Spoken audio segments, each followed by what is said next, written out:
The little girl's voice trembled as she clutched the hem of the Millionaire CEO's tailored suit, her big, tearful eyes gazing up at him with hope and desperation. The grand marble-floored lobby of the building fell into a hush as the scene unfolded, a stark contrast between the girl's innocent plea and the cold, calculating eyes of the man standing before her. People watched in stunned silence, unsure of what would happen next. The Millionaire CEO, known in the corporate world as ruthless and unfeeling, stood frozen. This was the same man who built an empire by crushing competition and making decisions with icy precision. And yet, in that moment, he found himself unable to utter a single word. The girl, no older than 6, wore a faded dress, its seams fraying from age. Her small hands shook as she wiped away tears streaming down her cheeks. "Please, sir, please marry my mommy. She's all I've got left now. I don't want to lose her too," she whispered, her voice breaking with sorrow. Her words echoed through the lobby, striking a chord in every heart that heard them. It had all begun just hours earlier. The CEO, Mr. Armin Roy, was on his way to finalize a billion-dollar deal. His mind raced with figures, strategies, and deadlines. He had no time for interruptions or distractions. But fate had other plans. As his black luxury car glided through the city, a sudden downpour blurred the windshield. That's when he saw them, a woman and a child standing at the roadside, drenched and shivering, trying to shield themselves under a broken umbrella. For a fleeting second, their eyes met through the rain, but Armin, hardened by years of betrayal and heartbreak, looked away and ordered his driver to continue. But the universe conspired to bring them together again. Hours later, as he entered his office building, he was stopped in his tracks by the same little girl. How she found him was a mystery, but there she stood, trembling and determined. The security guards tried to pull her away, but something in her eyes made Armin raise a hand, signaling them to stop. The girl's mother, Maya, arrived moments later, breathless and mortified. She apologized profusely, tears of shame and worry in her eyes. She tried to take her daughter's hand and leave, but the girl resisted. "Mommy, he's kind, I know he is. I saw it in his eyes when it rained." Maya's heart broke. She had taught her daughter to hope, to believe in kindness, but the world had shown them little of it. Armin stared at the mother and child, memories flooding back of a time when he, too, had pleaded for help and been turned away. His mother, a single parent like Maya, had struggled to give him a good life. But hardship, betrayal, and loss had turned him into the man he was today, rich in wealth but bankrupt in emotion. He had built walls around his heart, walls no one could break. Or so he thought. Maya, with her gentle face and eyes full of sadness, stood protectively behind her daughter. She explained that she had no intention of disturbing him. They had fallen on hard times after her husband's death in an accident, and she was doing her best to care for her daughter.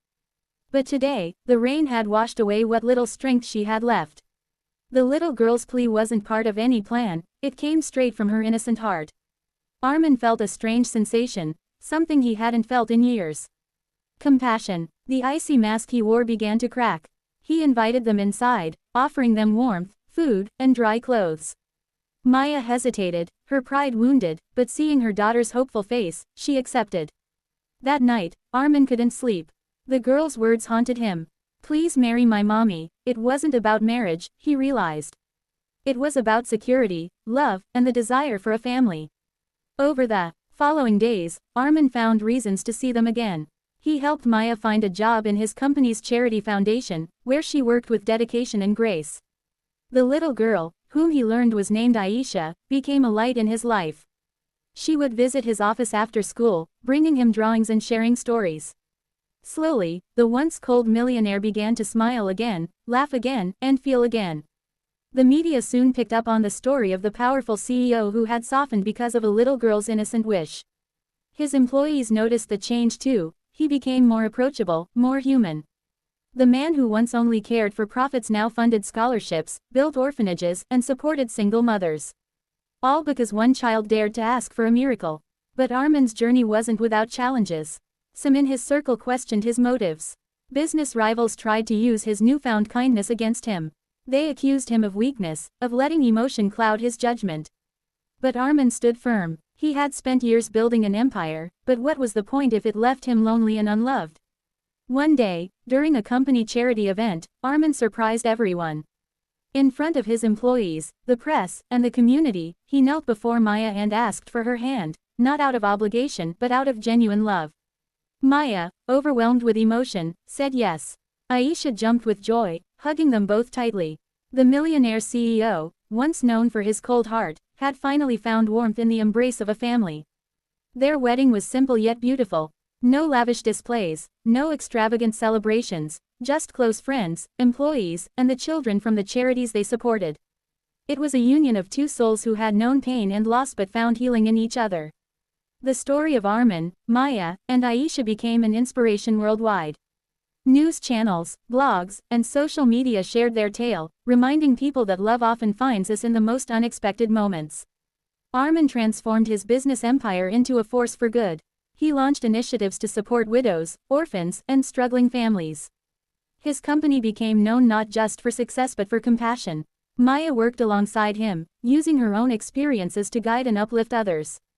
And little Aisha, the girl whose simple wish changed so many lives, grew up knowing that hope, courage, and kindness could indeed create miracles.